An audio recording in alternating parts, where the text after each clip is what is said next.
अस्सलाम वालेकुम। प्रोग्राम कटहरा, मैं हूँ वकास वालाना।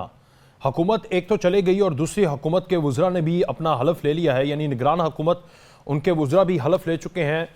ये हुकूमत बन चुकी है और अब इलेक्शन की तरफ बढ़ना है। लेकिन कल इलेक्शन कमीशन ने जो बयान दिया और उसके बाद जो उन्होंने कहा कि हम 90 दिन के अंदर इलेक्शन नहीं करवा सकते, हालांकि बहुत ज़्यादा एक्सपेक्टेड किया जा रहा था कि शायद 90 दिन के अंदर इलेक्शन होंगे, जिसमें पाकिस्तान पीपल्स पार्टी थोड़ा थोड़ा तो बात कर रही थी। लेकिन कल वो खुलकर भी उनके सेक्रेटरी इत्तलात ने भी कहा कि 90 रोज़ के अंदर इलेक्शन होने चाहिए। उसके ऊपर अगर ना हुए तो हम सोचेंगे कि हमने सुप्रीम कोर्ट की तरफ जाना है इस दरख्वास्त को लेकर के नहीं।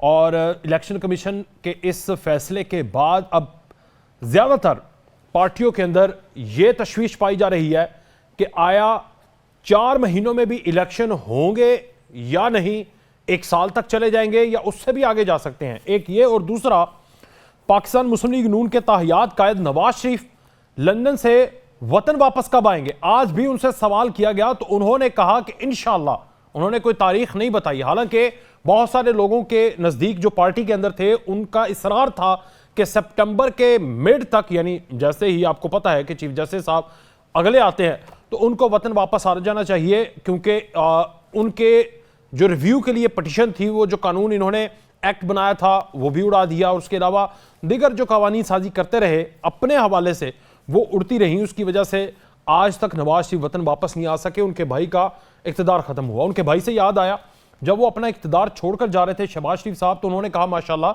ये एक झलक है 16 महीने, अगर दोबारा इक़्तिदार मिला तो बहुत अच्छा करेंगे। और साथ ही उन्होंने आज कहा कि नवाज शरीफ को अगर हमें मैंडेट मिला तो वो नवाज शरीफ मुल्क के वज़ीर आज़म होंगे, मगर कैसे होंगे, नवाज शरीफ मुल्क के अंदर आएंगे कैसे, एक बड़ा सवाल। और अगर इन्होंने 16 माह के अंदर सब कुछ कर करा के एक बंदे को खुड्डे लाइन लगा दिया है, अगर ये इनकी परफॉर्मेंस है, अगर ये सही तरह से उसके ऊपर ना काम करते, अपनी परफॉर्मेंस के ऊपर काम करते, मैशत के ऊपर, जो कि उन्होंने कहा कि हमने किया है, तो शायद पाकिस्तान और तो कुछ नहीं सिंगापुर बन जाता। लेकिन पाकिस्तान तो पाकिस्तान रहा। और आज खबर ये थी कि इन्होंने पिछली हुकूमत से भी ज़्यादा, ये पिछले 16 माह के अंदर पिछली हुकूमत के 3.5 सालों में, जो कि ये कहते रहे कि इन्होंने रिकॉर्ड 75 साल का रिकॉर्ड कर्जा लिया है, उसका 78% लिया है, तो इन्होंने उससे 2 गुना ज़्यादा कर्जा ले लिया। तकरीबन 18 खरब रुपए बनते हैं, 18,000 खरब, ये इस तरह की फिगर है वो बनता है जो इन्होंने लिया। लालचंद मली साहब पाकिस्तान तहरीक इंसाफ से, अखुंजा चट्टान साहब पाकिस्तान पीपल्स पार्टी से, और ताहिरा औरंगज़ेब साहिबा पाकिस्तान की रहनुमा हमारे साथ मौजूद हैं। ताहिरा औरंगज़ेब साहिबा, मैं आपसे आगाज़ करूँगा। इलेक्शन अब आप भी ये तो नहीं होगा कि जिस तरह जिसने जनवरी के अंदर असम्बली तोड़ी और वो इलेक्शन के लिए आज तक रोता रहा और रोते रोते वो अटक जेल में पहुंच गया, आप भी अगले साल इलेक्शन के लिए रोते रहेंगे। हालांकि इलेक्शन के करीब जाकर ये जो नई मर्दमशुमारी और उसमें हल्का बंदियां, ये फैसला आपका था और अब आपको ऐसा लग रहा है कि अब आपको भी इलेक्शन नहीं मिलना। बिस्मिल्लाहिर्रहमानिर्रहीम। मायूसी जो है वो बड़ी मायूसी गुनाह है, और हम ऐसी मायूसी की बातें ना करें, क्योंकि ये इलेक्शन कमीशन का फैसला है। इलेक्शन कमीशन एक आज़ाद इंडिपेंडेंट इदारा है। अच्छा। और इलेक्शन कमीशन ने ही इलेक्शन करवाना है। ओके। और ये जो हल्का बंदियां नई जो हो रही हैं, इसमें मुझे ये उम्मीद है कि इलेक्शन कमीशन जल्दी करेगा, क्योंकि जो नए वोटर्स का इंदराज हुआ है इस तरह से, वो जो रजिस्टर्ड वोटर हैं उसके बाद हल्का बंदियां लाजमी होंगी, क्योंकि वो जाहिर है जब वोटर्स की तादाद बढ़ती है तो हल्के भी ज़्यादा बनते हैं, तो सीटें भी ज़्यादा होंगी। तो ये हल्का बंदियां इलेक्शन कमीशन बड़ी जल्दी में करवाएगा, क्योंकि ये तमाम सियासी जमातों का ये प्रेशर भी है कि इलेक्शन टाइम पे होने चाहिए, जिसमें सिर्फ पीपल्स पार्टी नहीं, PDM की 13 जमातें जो बाकी हैं वो भी चाहती हैं कि इलेक्शन अपने टाइम पे हो, 90 दिन के अंदर हो। और लेकिन अगर इलेक्शन कमीशन ये बताते हैं कि जी हमारे लिए हल्का बंदियां करने के लिए 3 माह दरकार हैं या जो अर्सा दरकार है, तो उससे 1 आध महीना मेरा ख्याल है शायद ये इलेक्शन आगे जाए, वरना 90 दिन के अंदर इलेक्शन हो जाएगा। अगर आपका भी ये मुतालबा है कि 90 दिन के अंदर इलेक्शन होने चाहिए, तो जाते जाते जो 6-7 अगस्त को वजीर आजम में से पंजाबी में कहते हैं शुरली सुट के चले गए, तो वो इन्होंने क्यों ये पता खेला, जब आपको पता है कि आप 2/3 मेजोरिटी है नहीं, पार्लियामेंट पूरी नहीं, कानून साजी हो नहीं सकती, जिसकी वजह से नए हल्के बने, ये सब कुछ नहीं हो सकता था और उस वक्त तो बिल्कुल ही नहीं हो सकता, निगरान सेटअप में तो हो ही नहीं सकता। तो फिर वो क्यों इस तरह का पंगा डाल के चले गए कि आप आज जो कल के आपके इत्तेहादी थे वो आपके खिलाफ हो जाएंगे कि आपने गलत फैसला दिया। वो अपनी कंपेन में ये कहेंगे, पीपल्स पार्टी वाले कल को आपके ऊपर उंगलियां उठाएंगे अपनी कंपेन में कि इनकी वजह से इलेक्शन ताखीर का शिकार हुए हैं, मुस्लिम लीग नून की वजह से। हम पे ना कोई उंगलियां उठाएगा, ना हमने पंगा लिया, ना हम शुरलियां छोड़ते हैं। जो बात शहबाज शरीफ साहब ने कही, पीडीएम के अंदर शामिल जमातों का भी ये मुतालबा था कि नई मरदम शुमारी के बाद इलेक्शन हो और नई हल्का बंदियों के बाद, जिसमें एमक्यूएम भी शामिल थी, दीगर जमातें भी थी। तो ये पंगा नहीं था, ना शुरली थी। हमने ये सोचा कि जिन लोग वोटर्स की उम्र, जिनके शनाख्ती कार्ड बन चुके हैं और वो वोट डालने की उम्र तक पहुंच चुके हैं, तो उन्हें इस आने वाले इलेक्शन में वोट का हक मिलना चाहिए। ये सिर्फ हमारा फैसला नहीं था, ये पीडीएम में शामिल तमाम जमातों का फैसला था। हम पे कोई ना उंगलियां उठाएगा, ना हम पे कोई बात करेगा, ना हम पे कोई फिक्रे कसेगा। ये फिक्रे आप लोग ही कसते हैं, शुरली छोड़ गए, पंगा डाल गए, ये कर गए, वो कर गए। कोई नहीं कहता, सियासी जमातों की ना ये जबान है, ना वो ये करते हैं। और जिन्होंने असेंबली वक्त से पहले तोड़ी, वो आज बैठे रो भी रहे हैं। उन्होंने तोड़ने का उनको इतनी जल्दी क्या थी? सब तो उन्हें कह रहे थे कि इलेक्शन असेंबली चलने दें, और उसके बाद वो अपोजिशन को तो मानते नहीं थे, नो अपोजिशन लीडर को मानते थे। वो कहते थे जो कुछ है हम ही हैं, तो फिर अब नतीजा भुगतेंगे। अब बैठे हैं जहाँ।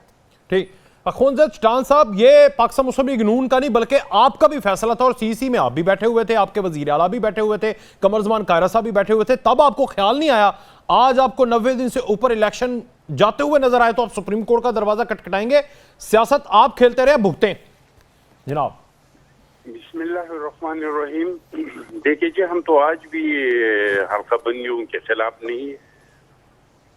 हम तो कहते हैं कि हल्का बंदियां होना चाहिए, लेकिन आइन में कहीं भी ये नहीं लिखा है कि जब तक हल्का बंदियां नहीं हो तब तक आप इलेक्शन नहीं कर सकते। अच्छा, इस मुल्क को हम चलाएंगे आइन के तहत, और आइन में यही लिखा है कि 90 दिन के अंदर अंदर इलेक्शन होना चाहिए। और इलेक्शन जो है इस मुल्क की जरूरत है, क्योंकि इस मुल्क के जो मसाइल है और इस मुल्क के जो बहराने हैं, इनसे ये एक 5 साल मुंतखब हुकूमत निकाल सकती है। न इनसे इस मुल्क को टेक्नोक्रेट्स निकाल सकते हैं, न निगरान हुकूमत निकाल सकते हैं, न कोई और निकाल सकते हैं।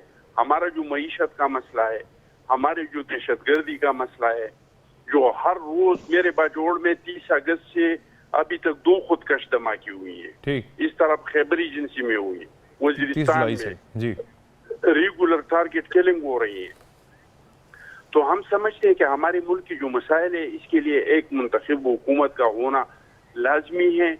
और ये जो अगर हल्का बंदियां हो भी जाते हैं तो इससे हल्कों का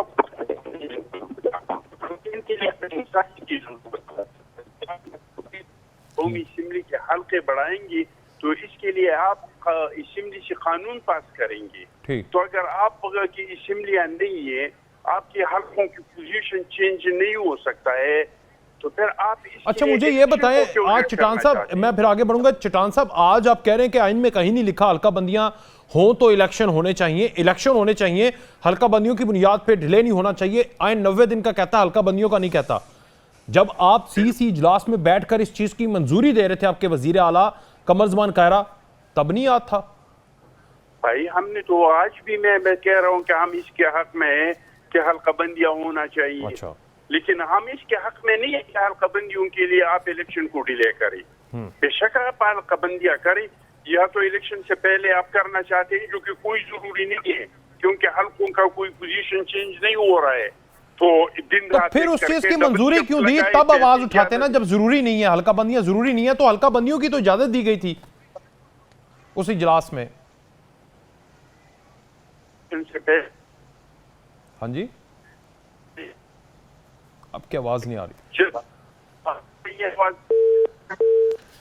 अच्छा मली साहब, आप बताइएगा सर, तुहानू सुकून है, ठंड पै गई है? शुक्रिया। देखें, बात यह है कि ये पीटीएम और इत्तेहादी हुकूमत जो थी, ये 16 माह पहले भी इमरान खान से खौफजदा थी।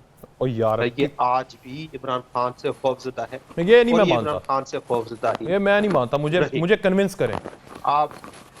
मुझे आपको नहीं मनाना है, मेरी बात सुने। इनका ख्याल था मेरे कि सामने इमरान बात कर रहे खान को जेल में डालकर ये मुमकिन बना सकेंगे कि ये इलेक्शन जीत जाएंगे, लेकिन उसके बावजूद इनको नजर आ रहा है कि पाकिस्तान तहरीक इंसाफ और इमरान खान का हकीकी आजादी का जो नजरिया है वो अवाम में सरायत पा चुका है। अच्छा। और ये मुमकिन नहीं कि पाकिस्तान तहरीक इंसाफ को इलेक्शन हराई जा सके, इसलिए इन्होंने हर मुमकिन हरबा इस्तेमाल किया है कि इलेक्शन डिले हो।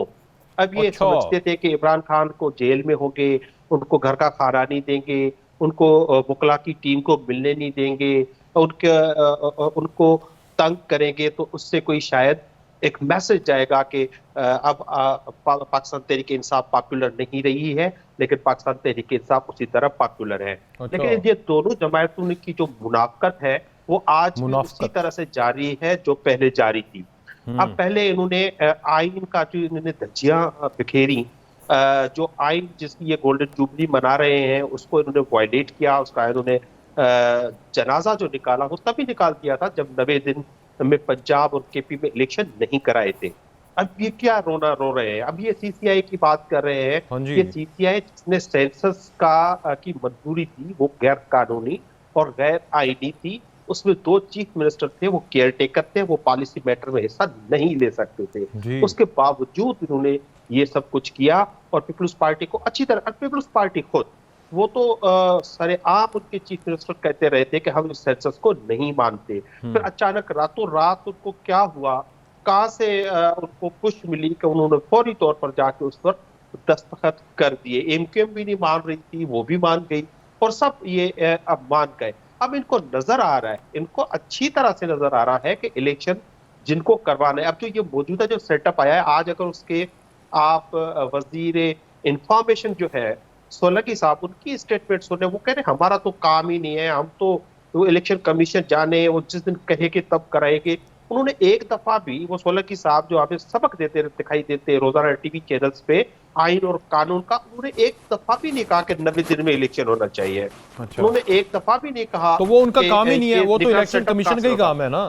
अच्छा मुझे ये बताएं, आपकी बात से जो आप कह रहे हैं ना कि आपसे ये खौफजदा है, इमरान खान से खौफजदा है, मुझे ना हिस्ट्री की एक एग्जांपल याद आ गई। वो बहादुर शाह जफर था, उसकी निज़ाम उसका ख़त्म हो गया, उसको अंग्रेज़ की अदालत में पेश किया गया। तो जब वो पेश हुआ, हथकड़ियों में लगे, तो जब वकील ने उससे सवाल किया तो उसने अपने आप को तब भी बादशाह समझा, हालांकि वो हथकड़ियों में मुजरिम ठहरा हुआ है अंग्रेज हुकूमत के सामने, फिर भी वो खुद को बादशाह समझ रहे। यह हाल आपका हुआ पड़ा है जनाब। दिल्ली दूरस्थ थी, आप यही समझ रहे थे कि सानू नहीं फट सकते, रेड लाइन है, और टूट गई, क्रॉस हो गया। अब कौन सा खौफ आपका? देखिए, खौफ नहीं होता तो ये मौजूदा हुकूमत ये बहाने बनाने के बजाय इलेक्शन का ऐलान करती। वो 16वां इलेक्शन नहीं किया, अब भी इलेक्शन में नहीं जाते। उनको खौफ नहीं है तो वो देखे ना डिले कर रहे हैं। खौफ होता वो आज वो जेल में है, वो फौरी तौर पर इलेक्शन करवा के जीतते। उनको पता है ये तो, अच्छा तो ये तो खत्म, आप जो कह रहे हैं कि खत्म, ऐसे उन्होंने मिट्टी झाड़ दी आपके। चले सर, बेशक आपका जो दिल में चाहे वो कह ले, लेकिन इनमें अगर हिम्मत हो, ये आइन की पासदारी चाहते हैं तो ये कल ही सुप्रीम कोर्ट जाए। जो सुप्रीम कोर्ट बार एसोसिएशन ने जो पिटीशन जमा कराई है उसमें पार्टी बने, उसमें कहे सुप्रीम कोर्ट से हम सब इलेक्शन चाहते हैं और 90 दिन में पाकिस्तान के आइन के मुताबिक चाहते हैं। ये डरते क्यों है? ये खौफजदा क्यों है?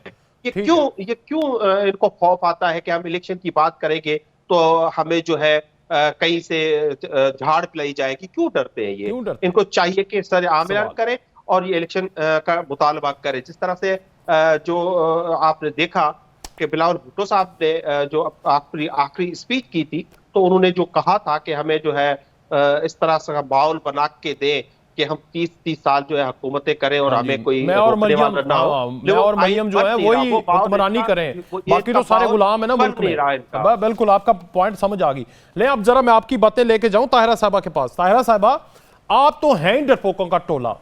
नवाज शरीफ डरपोक बकौल इनके मुल्क में वापस नहीं आज तक आया। शहबाज शरीफ डरपोक जाते जाते जल्दी इलेक्शन नहीं, डिलेइंग टैक्टिक्स इस्तेमाल करके चला गया, ताकि उसको पता था कि अभी अवाम का समंदर जो है वो खान साहब के साथ है, मैं तो निस्तो नबूत हो जाऊंगा, इसलिए वो इलेक्शन नहीं करवा रहे। बकौल मल्ली साहब के? पहली बात तो ये है, आपने मुझे मलिक साहब का पूरा नाम नहीं समझ में आया। मल्ली साहब, मलिक साहब कह रहे हैं। लालचंद मल्ली साहब एक्सएमएन है, आपके कुलीग हैं, पता ही नहीं आपको, याद ही नहीं आपको? वो इस्तीफा दे गए थे ना शायद। नहीं, आप मल्ली साहब ये दे गए थे, बिल्कुल।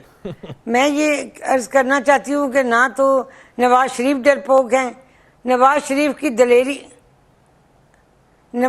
की दलेरी इससे साबित होती है कि जब बिल क्लिंटन का फोन आया कि आप एटॉमिक धमाके ना करें, तो नवाज शरीफ साहब ने अरबों की जो इमदाद पाकिस्तान को मिलनी थी वो ठुकरा दी, और उन्होंने 5 के मुकाबले में भारत के 6 धमाके किए।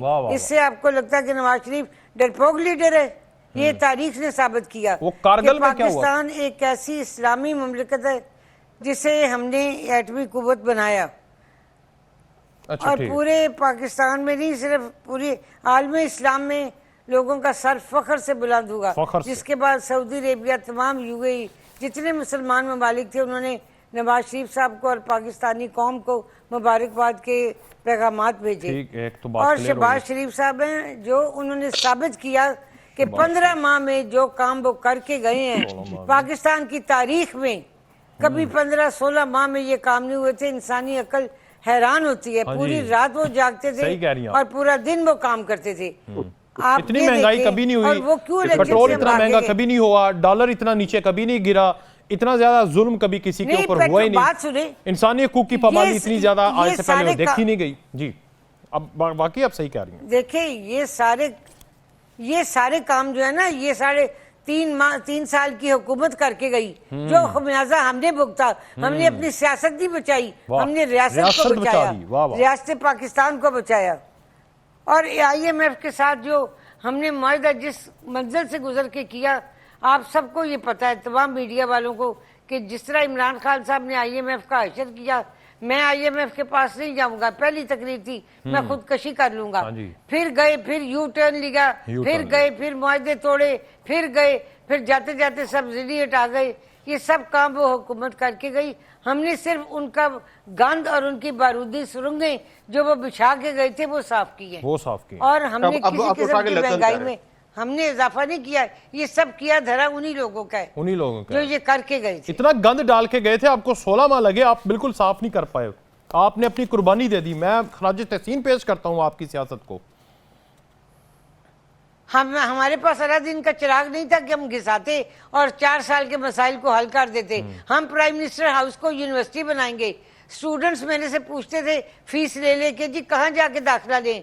मैं प्राइम मिनिस्टर हाउस को यूनिवर्सिटी बना दूंगा, मैं 1 करोड़ वो नौकरियां दूंगा, 50 लाख घर दूंगा।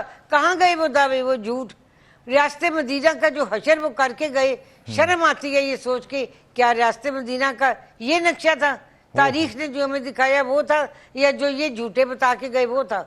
कट्टे बेचने देने थे उन्होंने, मुर्गियां देनी थी, अंडे देने थे, सब कुछ भी नहीं हुआ। लेकिन खैर, मल्ली साहब, 2 चीजें बड़ी क्लियर हैं। एक तो नवाज शरीफ अजीम और दलेर लीडर है, और शहबाज शरीफ 16 माह में वो काम करके गए हैं। माई के लाल 75 साल में किसी की जरूरत नहीं हुई ऐसे काम करके दिखाया। आपके गंद को साफ करके गए हैं, गंद डाला हुआ था आपने। जी बिल्कुल दिलेर है। इससे ज्यादा दिलेरी क्या हो सकती है कि जब मुशर्रफ ने जेल में डाला तो वो नवाज शरीफ ना सिर्फ अकेले, लेकिन उन अहल व अयाल वो सौदेबाजी करके और ये मैडम ताहिरा जैसी कारकुनों को फौजी डिक्टेटर के हवाले करके खुद मुल्क से भाग गए और तुम दबागे भागे। और इससे ज्यादा दिलेरी क्या हो सकती है? वो तो डील करके गए थे, जान बचाई थी, और सुन्नत है जान बचाना। दिलेरी है, ये दिलेरी कहते हैं। जान बचाना सुन्नत रसूल है सल्लल्लाहु अलैहि वसल्लम। जी जी। उसके बाद जो फिर दोबारा जब अभी वो जेल में गए, और ये हमने नहीं डाला था, उनकी खुद की हुकूमत थी और सुप्रीम कोर्ट और कोर्टों के हुक्म पे वो जेल में गए थे। वहां जाके उन्होंने प्लेटलेट्स का ड्रामा किया, और वो ड्रामा बना के एक झूठा एफिडेविट देके इस मुल्क से जो दुम दबा के भागे, फिर दोबारा वापस नहीं आए। तो यकीनी तौर पर इसको दिलेरी ही कहेंगे। और उसके बाद अब उनके जो डिफेंस मिनिस्टर थे साहब ख्वाजा आसिफ साहब, अब वो कहते हैं कि जब तक 0 रिस्क नहीं होगा तब तक वो वापस नहीं आएंगे। आवाज अब ये 0 रिस्क क्या होता है? अब जीरो रिस्क क्या होता है? जीरो रिस्क का मकसद है वो जहाज में भी नहीं चढ़ेंगे, क्योंकि जहाज में जीरो रिस्क नहीं होता। जहां भी आप जाते हैं रिस्क तो होता है। नो गेम ये भुट्टो साहब कहते थे, तो वो कोई रिस्क लेने के तैयार नहीं है, वो इतने बहादुर है। अब जो इनकी 16 माह की परफॉर्मेंस है तो वो भी क्योंकि वो बेमिसाल है, क्योंकि उन्होंने आइन को खटेलाई लगा दिया, इन्होंने ह्यूमन राइट्स की वायलेशंस की जिसपे पूरी दुनिया जो है वो चीख उठी। इन्होंने 9 मई के दहशतगर्दों को कैफरे किरदार तक पहुंचा दिया। इन्होंने पाकिस्तान की तारीख की सबसे ज्यादा महंगाई की, इन्होंने पाकिस्तान की तारीख में सबसे ज्यादा 16 माह में इन्होंने जो दुनिया से कर्जा उठाया वो उसमें शामिल है। और उन्होंने क्या नहीं किया, जो पार्लियामेंट की जो सुपरमेसी थी या पार्लियामेंट का जो वकार था, उस वकार को इन्होंने कंप्रोमाइज किया। जिस तरह देखा आपने जो वहां पे लेजिस्लेशन हुई, आपने किया, आपने उस पार्लियामेंट को जाली कहा, आपने उसको अपने जूते की नोक पे रखा, इस्तीफे दिए आपने। आपको यह भी नहीं समझ आई कि पार्लियामेंट तो 5 साल के लिए इलेक्टेड लोगों को भेजती है लोग ताकि वो आपकी रिप्रेजेंटेशन करें। आप 1.5 साल तक बस धरनों के ऊपर, जलसों के अंदर, कंटेनरों के ऊपर गोलियों का लंगड़ा के चलते रहे और ये करते रहे। यही 16 माह में आपने किया और 9 मई को जाके आपने दहशतगर्दी कर दी। चले आपकी सारी बात से मैं एग्री भी कर लूं तो पार्लियामेंट तो पूरी इन इत्तेहादी 14 जमायतों के पास थी, वन वे ट्रैफिक थी, तो इन्होंने अवाम को क्या रिलीफ दे दिया? आपको क्या रिलीफ दे दिया? क्या आपकी सैलरी पूरी हो रही है? आप अपने घर जो है अपना महीने का सामान जो ले जाते थे अभी उसी रेट पे आप ले जा रहे हैं? क्या वो गरीब जो था, कोई गरीब था, मजदूर था? और मजेदार बात यह है कि ये जो निगरान हुकूमत है इसने आज ऐलान किया है कि ये शहबाज शरीफी की पॉलिसीज को जारी रखेंगे, और उन्होंने साबित भी किया है। आते ही उन्होंने पेट्रोल की प्राइसेस बढ़ा दी, डॉलर जो है वो फिर दोबारा तेजी पकड़ ली, 300 से क्रॉस कर दिया है। आप कह रहे हैं कि मुल्क में शहबाज शरीफ पार्ट 2 आ गया भाई? सही है, नहीं वो तो कंटिन्यूएशन है। ये जो निगरान हुकूमत है ये इत्तेहादी हुकूमत की कंटिन्यूएशन है। एक तो उन्होंने की नामजद बताया। अखूनज़ादा चिटान साहब, मल्ली साहब कह रहे हैं कि तहरीक इंसाफ को नुक्कर में लगाकर आप आगे नहीं बढ़ सकते। गली गली, कोने कोने, कूचे कूचे में तहरीक इंसाफ का और खान साहब का जो नैरेटिव है वो सरायत कर चुका है, और आप लोगों की मुनाफकत अय्याह है इस चीज से कि आप मुल्क में इलेक्शन तब तक नहीं चाहते जब तक आप इस मुल्क के अंदर एक बड़ी जमात को जो अवाम के अंदर मकबूलियत रखती है उसको माइनस ना कर लें। यह मुझे समझ आई, और आप मुनाफिक हैं। देखिए, जहां तक इलेक्शन का ताल्लुक है, हम तो चाहते हैं कि इलेक्शन हो, हम तो मुतालबा करते हैं कि 90 दिन के अंदर अंदर हो। और जहां तक मकबूलियत का ताल्लुक है तो मकबूलियत तो फेसबुक पे है, ट्विटर पे है, इसमें तो कोई इनकार नहीं है। लेकिन अमली मैदान में तो हमने कोई देख नहीं लिया कि इसका कोई मकबूलियत है। ये कैसा मकबूलियत है वो तो हमें नजर नहीं आया। और ये तो कई बार उन्होंने दावा किया कि मैं तो इस्लामाबाद पे पता कर लूंगा और कब्जा कर लूंगा और अभी आ रहा हूँ, अभी जा रहा हूँ, कुछ भी नहीं हुआ। तो इलेक्शन करवाएं, आपको समझ आ जाएगी। नहीं आया। और आप तो इलेक्शन में पता चलेगा, आप तो इलेक्शन में पता चलेगा कि कौन कितना मकबूल है। दूसरी बात ये है कि मली लालचंद साहब जो है वो दावे कर रहे हैं वो बुज़दिल है, ये बुज़दिल है। यार आपके लीडर ने तो बुज़दिली के सारे जितने रिकॉर्ड थे वो तोड़ दिए। मैंने तो दुनिया में इतना बुज़दिल देखा ही नहीं है जो ये अदालतों में पेश होता है और सर पे बाल्टी रखते हैं और अपने ऊपर लोहे का जो दीवार खड़ा कर देता है। इस तरह तो मैंने सियासी दुनिया में नहीं देखा था। इनके जो लीडरान हमारे लोगों ने भी जेल काटे, परशी शाह साहब ने जेल काटी, मरियम नवाज ने जेल, तो जरदारी साहब ने, आज भरियाल में। लेकिन ये हालात तो हमने कभी नहीं देखे थे। ये जो पीटीआई वालों के हमने देख लिए। अभी वो मर्दे मुजाहिद बकौल इनके, उसकी दाढ़ी बड़ी हुई है, उसके मक्खियां आती हैं, मच्छर आता है, कीड़े आते हैं, एक छोटे से सेल में रखा हुआ है। और क्या चाहिए आपको? एक ब्रेक के बाद बात करें। अच्छा, ये मुझे बता दें जरा चटान साहब, ये खान साहब को रिलीफ पहुंचाने के लिए ये ऑस्ट्रेलिया के हाई कमिश्नर से रऊफ हसन, अली जफर सेनेटर और शाह महमूद कुरैशी मुलाकात कर रहे हैं और उन्हें कह रहे हैं कि आप रिलीफ पहुंचाएं। तो कुछ कहेंगे आप? पता नहीं क्या कहेंगे। हैं जी, ये भी नहीं है। मल्ली साहब आप बता दें। सर अब बात यहां तक पहुंच गई है, पहले उनको कहते मुदाखलत ना करें और अब आप अमेरिका को छोड़ के ऑस्ट्रेलिया के सफीर को कह रहे हैं मुदाखलत करे। यार भाई, जिसने जुर्म किया है उसने अपनी सजा तो भुगतनी है, और ये भी आइन कहता है, कानून कहता है, इलेक्शन आइन के मुताबिक आपको चाहिए तो कानून के मुताबिक सजा भी तो इन्हीं अदालतों से रिलीफ लेना। ऑस्ट्रेलिया कौन होता है? देखिए, जहां तक चट्टान साहब ने बात की कि इमरान खान बहादुर नहीं है, तो उसकी बहादुरी की आप क्या जिक्र करेंगे जिस शख्स ने अपना इक़्तिदार इसलिए खो दिया कि वो चाहते थे कि मुल्क में हकीकी जमहूरियत और हकीकी आज़ादी मिले।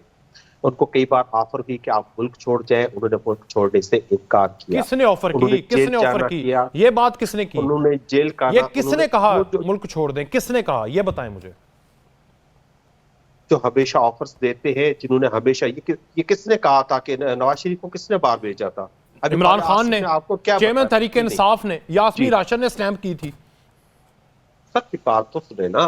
ख्वाजा आसिफ ने कहा कि इमरान खान के 9 माह के बाद जो उनको बता दिया गया था कि हम इमरान खान की हुकूमत को गिराना चाहते हैं, लेकिन कोविड वगैरह की वजह से वो सब कुछ डिले हुआ। तो जो लोग हुकूमत ने खुद वो एतराफ करते हैं ना, हमें कहने की जरूरत नहीं है ना, या मुझे उस लेवल पे जाने की जरूरत है। जो ये कब कहा था कि आप मुल्क छोड़ दें? कब कहा था? कई बार का और बार बार का उन्होंने जेल बाहर जाने से इनकार किया। उनको कहा गया कि आप इन चोरों से हाथ मिला लें तो हम ये सारे केसेस खत्म हो जाएंगे। बाजवा साहब ने कहा था से भी केसेस के हाथ मिलाने से इनकार किया।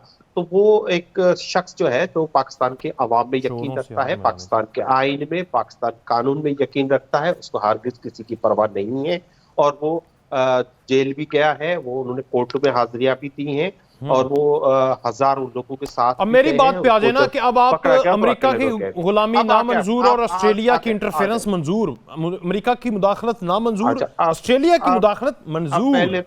पहली बात ये है कि आप जो अपनी थोड़ी जर्नलिस्टिक मालूमात ठीक करें।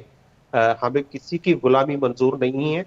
पाकिस्तान एक आजाद मुल्क चाहते हैं जिसमें हकीकी आजादी हो, जिसको एनवीएन किया था कायद-ए-आज़म मोहम्मद अली जिन्ना ने। माशाल्लाह। जो मेरी इतलात है उसके मुताबिक एक आज सुबह ब्रेकफास्ट था, और वो कोई ऑस्ट्रेलियन एम्बेसडर ने वो ब्रेकफास्ट किया था, जिसपे मुख्तलिफ लोग मौजूद थे। उसमें पाकिस्तान तहरीक इंसाफ की लीडरशिप के से भी कुछ लोग मौजूद थे।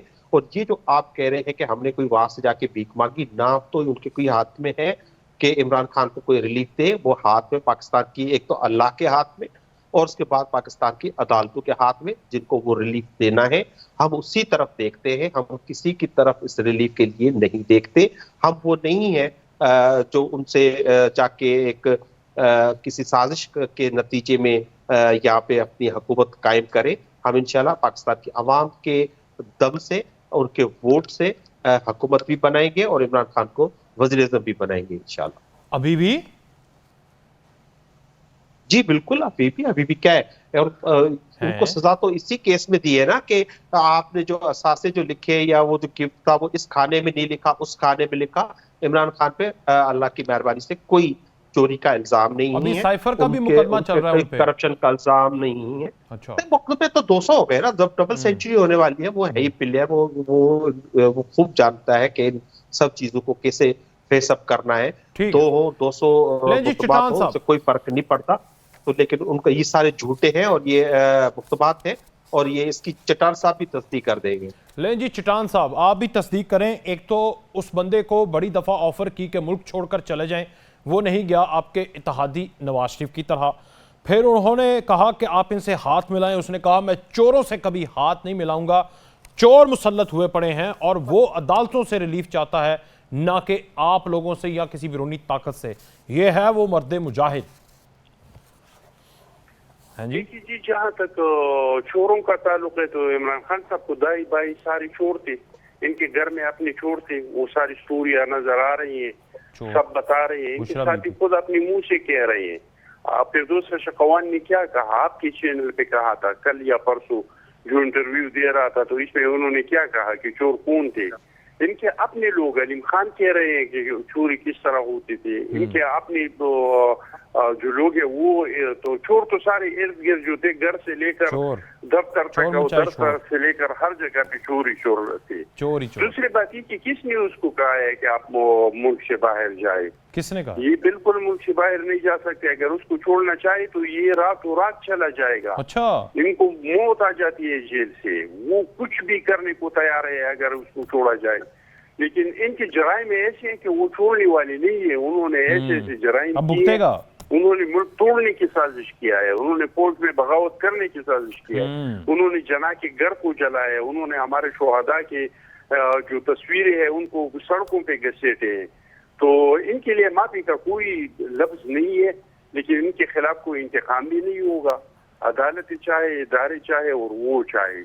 अच्छा चिटान साहब, ये सब कुछ होने के बाद पाकिस्तान तरक्की कर जाएगा? पाकिस्तान एटलीस्ट सिंगापुर बन जाएगा ना, अगर ये इस बंदे को इबरतनाक सजा दे दी? देखिए जी, अगर यहाँ पे रूल ऑफ लॉ हो तो जाहिर बात है कि सारी दुनिया में जहाँ पे रूल ऑफ लॉ हो, जहाँ पे कोई भी गुनाह को वो पकड़ा न जाए और कोई गुनाहगार बच न सके, यही तो मुल्कों की तरक्की के राज है कि अपने आईन के मुताबिक चलो, अपने कानून के मुताबिक चलो। कानून सबके लिए एक जैसा होना चाहिए। वही इमरान खान था जो कह रहा था कि मैं ऐसी निकलवाता हूँ, ये तो बकरियां जो चोरी करते हैं उसको तो ऐसी नहीं है, लेकिन जो अरबों के करप्शन में है उनको एसी भी मिलते हैं, उनको खाना भी मिलता है, उनको सारी फैसिलिटीज भी मिलते हैं, लेकिन अभी वो दर बदर फिर रही हैं। कभी कहते हैं एसी लगवाओ, कभी कहते हैं घर से खाना लाओ, कभी क्या कहते हैं, कभी क्या कहते हैं। तो इसमें तो कोई शक नहीं है मेरे भाई के रूल ऑफ लॉ जो है इसमें मुल्क तरक्की कर जाती है। बड़ा अफसोस हो रहा है मुझे ये सब कुछ देखकर। लेकिन ताहिरा साहब मुझे बताइएगा, शहबाज शरीफ साहब कह रहे हैं कि अगर अगला, ये उन्होंने कहा कि 16 माह तो एक झलक है, अगले अगर अल्लाह आपको मैंडेट देता है तो पता नहीं आप हमारे साथ क्या करेंगे। बहरहाल उन्होंने कहा नवाज शरीफ को हम वजीर आज़म बनाएंगे। वो कैसे बनेगा नवाज शरीफ वजीर आज़म? एक तो आके अदालतों में सामना करना है आपका, फिर देखे ना मुझे समझ आ गई, इसलिए आप इलेक्शन डिले करके चले गए कि वो बंदा आएगा, थोड़ा वक्त लगेगा, वो क्लियर होगा और उसके बाद इलेक्शन होंगे, फिर वो आकर वजीर आज़म बनेगा, इलेक्शन लड़ेगा। तो इसलिए आप इलेक्शन को डिले करते जाते जाते कर गए। समझ आई आपको कुछ? इलेक्शन को डिले हमने नहीं किया। मैंने आपसे अर्ज की है कि 13 जमातें जो पीडीएम में शामिल थीं, उन जमातों के साथ मुशावरत के बाद हर काम किया जाता था। ये शहबाज शरीफ साहब का अकेला फैसला नहीं था, ना पीएमएलएन का अकेला फैसला था। और दूसरी बात आप पूछ रहे थे चिटान साहब से, आपको याद होगा ज्यादा अरसा नहीं गुजरा, मैं नवाज शरीफ का एसी उतरवा दूंगा, मैं उसका टीवी उतरवा दूंगा। हमारे मुस्लिम लीग की किस क़यादत ने मरियम नवाज समेत, आसफ अली जरदारी समेत, फरियाल बीबी समेत और शहबाज शरीफ साहब, ख्वाजा आसिफ, हनीफ अब्बासी साहब और ख्वाजा साद रफीक साहब, जावेद लतीफ़ साहब, राना तनवीर साहब, किसने कसूरी चक्की में जेल नहीं काटी? वहां सीधा वो कि आदमी लेट नहीं सकता। शहबाज शरीफ साहब ने फर्श पे रातें गुजारी हैं लेट के, और कोई उनके पास ऐसी सहूलतें नहीं थी जिसके लिए। और इमरान खान साहब को पता होना चाहिए जेल जेल होती है, पीसी का कमरा नहीं होता या मैरियट का, जहां वो जाएंगे सब कुछ तैयार होगा और आगे फल की डिश आ जाएगी और खाना घर से आ जाएगा सब लवाजमात के साथ। और ये ऐसे नहीं होती, जेल जेल है। वो जिंदगी में काटने गए हैं बड़े सब्र तहम्मुल के साथ, क्योंकि वो खुद को बहुत बड़ा लीडर कहते हैं। तो लीडरों के लिए तो जेल कोई चीज नहीं होती। देखिए 25 साल 100 पेश बात सुने, 100 पेशियां मियां नवाज शरीफ ने अपनी बेटी के साथ एहतसाब कोर्ट में भुगती। बिल्कुल। बीवी को बिस्तरे मर्ग पे छोड़ के आए और बेटी का हाथ पकड़ के जेल चले गए, बड़ी जवांबर्दी के साथ। मुंह पे लोहे की बाल्टी नहीं डाली, डब्बा नहीं डाला, पीपा नहीं डाला। ये तो फिर मुझे आपकी बातों से इंतकाम की बू आ रही है। हमने इंतकाम नहीं लिया, ये कानून अपना रास्ता खुद बनाता है। और जो काम उसने 9 मई को किया है, ये काम कोई मुहिब्बे वतन कर नहीं सकता। जो काम वो करतूत करके गया है, जिस तरह से उसने हमारे एक फौज के अदारे को ही नहीं, बल्कि जो हमारा लाहौर में जिना हाउस था, जिसको जिना साहब ने अपनी जिंदगी में दिया था आर्मी वालों को आर्मी हाउस का बनाए, उसको किस तरह से आग लगाई, घेराव जलाओ किया। और जब उसको गिरफ्तार करने गए तो किस तरह जमान पार्क में पेट्रोल बम फेंके गए पुलिस के ऊपर, किस तरह से वहाँ ट्रेनिंग किसी भी दी गई केस में वो गिरफ्तार नहीं है। वो तो उस केस में गिरफ्तार है जो कि राजा साहब ने एक रेफरेंस भेजा था तोशा खाना, उसमें वो गिरफ्तार है, जिसमें अगर सही तरह से एहतसाब किया जाए तो आप सभी गिरफ्तार हो जाएंगे। आपकी लीडरशिप, आप तो नहीं, आप तो शरीफ हैं माशाल्लाह। मेरी बात सुने, अभी जरा सुने, अल कादर ट्रस्ट केस अभी चलना है, फॉरेन फंडिंग केस अभी बाकी है, ये साइफर का पर्चा हिलाना अभी बाकी है, अभी कोई केस खत्म नहीं। और चोर सबसे बड़ा उनके अपने घर में था, वो जो बीबी साहिबा थी, तो फिर जेल में ही उनके जरिए सारा काम होता था। अगली जिंदगी तो फिर मुझे जेल में नजर आ और रही है। अमलियात होते थे वो उनके अपने घर में ही थे, और घर का भेदी लंका ढाए उनका सेक्रेटरी आजम खान कह के गया कि जी हमने साइफर नहीं देखा था, उन्होंने सिर्फ बंद लिफाफा में दिखाया था। आजम खान ने तमाम सबूत दे दिए जो उसके पास थे, जो 24 घंटे उनके साथ रहता था, उनका प्रिंसिपल सेक्रेटरी था। उसके बयानात जरा सुने, उनका भी एक इंटरव्यू करें ताकि आपको पता लग सके। आपके कहने पर अब करता हूं, मैं पीछे पड़ जाता हूं आजम खान के, उसको ढूंढ निकालता हूं इंटरव्यू करने के लिए। एक ब्रेक ले ले, ब्रेक के बाद वापस आएंगे तो मल्ली साहब से पूछेंगे। भाई परवेज खटक साहब कह रहे हैं कि चेयरमैन पीटीआई का मकसद फौज के खिलाफ बड़ा इनकलाब लाना था। साइफर चोर आप, अल कादर यूनिवर्सिटी में चोरी आपने की, फॉरेन फंडिंग में चोरी आपने की, घड़ी चोर आप, आपके घर में सारे चोर तो चोर आप इनको समझते रहे, बड़े चोर तो आप थे। ब्रेक के बाद मुझे याद है आपके सवालात, लेकिन मैं मेरी चट्टान भाई और उनकी बताना चाहूंगा जी। हाँ, मैं उनको बताना चाहूंगा कि जो आप फैसले करते हैं तो कम से कम पुराने तो छोड़े, जो आपने लेटेस्ट किए उन पे आप खुद खड़े तो हो। आपने ये वज़ीर-ए-आज़म, निगरान वज़ीर-ए-आज़म लगाया 14 जमायतों ने और प्राइम मिनिस्टर ने और अपोजिशन लीडर खड़ा है, वो कह रहा है कि मैंने नाम दिया, और शहबाज शरीफ ने 1 मिनट भी नहीं लगाया और हाँ कर दी। लेकिन अब ये सब मानने के लिए तैयार नहीं है कि ये हमने किया। अब जब इलेक्शंस की बात आती है और इलेक्शन पोस्टपोन कराने में इन सब जमातों का किरदार है, आइन को तोड़ने में किरदार है, आइन के खिलाफ जाने में किरदार है, तो ये मान नहीं रहे। सीसीआई में बैठ के जब ये वो कर रहे थे, उसकी मंजूरी दे रहे थे, तब सबको पता था इसके बाद इलेक्शन। इसी तरह आप देखें ना, आपके लोग कह रहे हैं, आपके घर के लोग कह रहे हैं आपने चोरी की, आजम खान कह रहे हैं कि साइफर चोरी किया, आपके घर से अलीम खान कह रहे हैं इन्होंने चोरी की, परवेज खटक कह रहे हैं फौज के खिलाफ बगावत कर रहे थे, इनकलाब ला रहे थे फौज के खिलाफ। आप भी तो नहीं मान रहे ना, आप भी मानने। देखिए तायरा और साहिबा जो बात आपको बता रही है वो आप समझ नहीं रहे। घर की बात इस तरह से है, जो इसाक डार साहब है वो सबदी हैं नवाज शरीफ साहब के, और उन्होंने कोर्ट में ये इस बात का एतराफ किया था कि उन्होंने नवाज शरीफ के लिए मनी लॉन्ड्रिंग की। ये मोहतरमा वो बात कर रही हैं, आप बात समझने की कोशिश करें मुझे। तो ये उस तरह की बातें कर रही हैं और ये खौफजदा है, ये इमरान खान से खौफजदा है, दूसरी कोतों से खौफजदा है, ये इलेक्शन से भाग रहे हैं। कैसे खौफजदा है? ये बात पूरा देखना, शुरू में आपने बात की, अब 50 मिनट गुजर चुके हैं, मुझे इस बात की समझ ही नहीं आ रही, हजम ही नहीं हो रही कि आपसे कैसे खौफजदा हैं ये, कैसे? नहीं, हमसे नहीं है, ये पाकिस्तान की अवाम से खौफजदा है। आप मुझे बताएं, जिसका भाई वजीर-ए-आज़म हो, जिसको कोर्ट ने रिलीफ दिया हो, इन पे सब नेब के केसेस खत्म हो गए हो, उसके बाद भी इनका जो शेर है वो जहाज में बैठ के वो दुबई तक तो आ गया, यहाँ से 1.5 घंटे का सफर है जहाज में, लेकिन पाकिस्तान ना आ सका। तो ये क्या खौफ है? ये कोई खौफ ही है ना जिसकी वजह से वो नहीं आ रहे। तो ये पाकिस्तान की आवाम का खौफ है इन 14 जमायतों को, क्योंकि इन्होंने जो गुज़िश्ता 16 माह में पाकिस्तान के अवाम को लूटा है, पाकिस्तान के अवाम के साथ जो जुल्म किया है, पाकिस्तान के अवाम तैयार है वोट के जरिए अपना बदला लेने के लिए।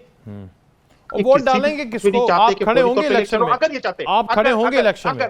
मुझे बताएं, आप खड़े होंगे इलेक्शन में? अगर ये चाहते हैं इलेक्शन हो, बिल्कुल खड़े होंगे इंशाल्लाह, आप देखेंगे, और हर हल्के में खड़े होंगे और इनको शर्मनाक शिकस्त भी देंगे। और इनसे पूछे, आप कहें कि अगर आप चाहते हैं इलेक्शन